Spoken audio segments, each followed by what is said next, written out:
Well, good afternoon. Apparently I've been out long enough. I should have started talking sooner because you may start hearing thunder in the background. And believe me, I will not be hiding under any trees given recent experiences.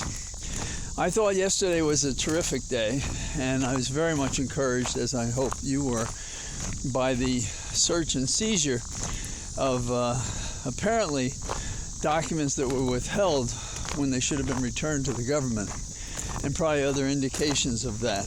The government forces conducted a search. I would guess they did it at early in the morning. These things normally happen at 6 a.m. dark, and then normally they have to chase the subject away. In this case, Trump was either in New Jersey or New York, and so he wasn't present when they did this. They may have planned it that way. If he had been there, he would have been invited to find himself someplace else, and they may have figured how they could avoid that kind of tussle, if you will. The significance of this is that at the highest levels of the Justice Department, this search warrant was approved, and a search warrant under the Fourth Amendment has to describe with particularity what one is seeking. It has to explain the probable cause that a crime has been connected, and that this is evidence in connection with that crime that they seek to find, and they have reason to believe that the evidence is at this location. It's not supposed to be a fishing expedition, and some might ask, why not use a subpoena?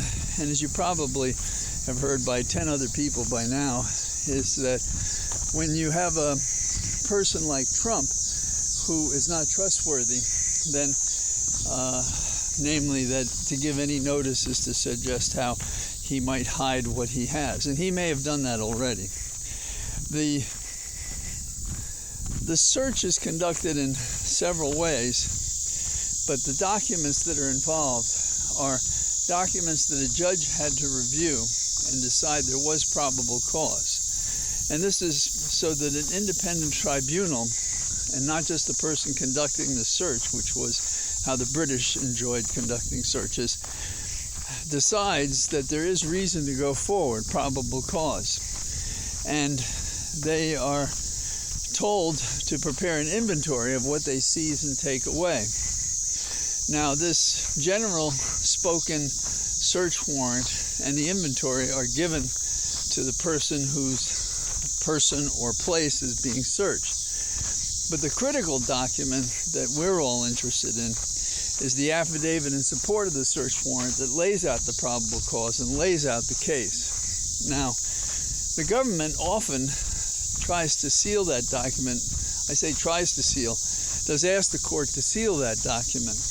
And in rare cases, in my opinion, is that justified. For example, a witness is going to be harmed and so forth. And it seems to me that you should be able to and be required to produce what the probable cause is to the public at large once the surprise of the search has passed. I have made motions in court, and I've had mixed results getting, before there's any indictment, the information from the search and seizure. So that is the affidavit in support of the search and seizure. Overall, since I've been critical of the Justice Department, a fair question to say is, as one of my best friends said, so now, is that enough? Are you convinced now? And I don't want to be cute about this, but there's a big difference between a search warrant and anything flowing from it. For example, we had a search warrant and quite an elaborate seizure of Rudy Giuliani's material. Where's that gone? Nowhere. Nada. So what we have is we have a data point which is at odds with Garland doing nothing. So that's a plus.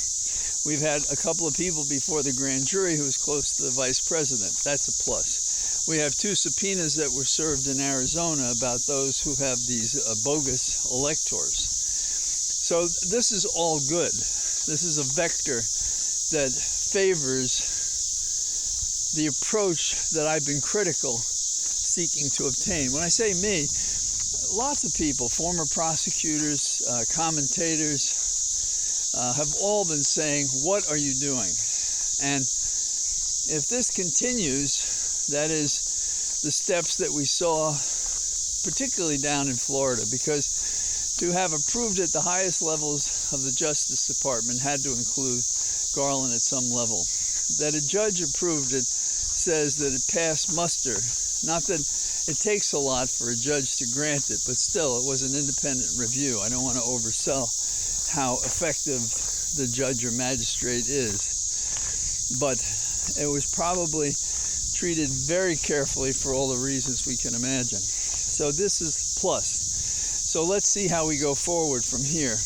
I've talked about channeling Tom Cruise. Show me the charges. Well, I'm still in that position, but I feel pretty good today that we're doing what we're doing, and we're going to find out who's got the cojones, Garland or Trump, because that's what this is about. If it's justice and we have Trump going to do what Spiro Agnew did, which is to attack the investigators, to attack that this is a witch hunt again.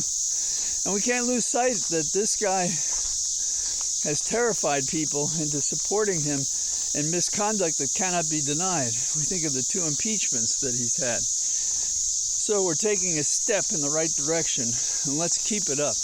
Let's keep doing it. And let's use this as we can in the midterms, because they're going to try to use it against us, and we should use it in the following way. This is not politics, what we're doing. We are preserving the rule of law. We are looking at a man who has apparently, by all accounts, committed many crimes, and something has to be done about that, or democracy is a joke, and autocracy is the fearsome alternative. So, nice visiting with you. It hasn't rained yet, so who knows, we may make it. Bye-bye.